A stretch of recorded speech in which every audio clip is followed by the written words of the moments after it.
বলেন তো এটা কি?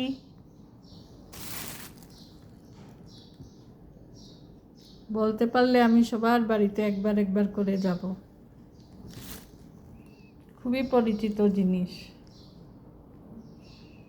আমার নিজের গাছের।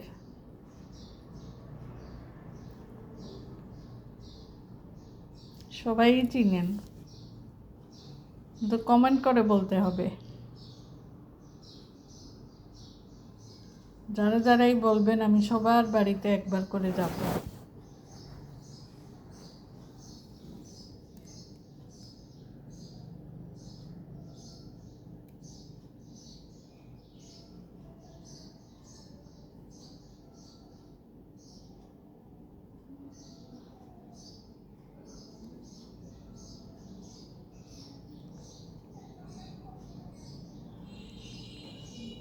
অনেক কিছু খাওয়া যায় এই জিনিস দিয়ে। তো সবাই ভালো থাকেন, সুস্থ থাকেন। আল্লাহ হাফেজ।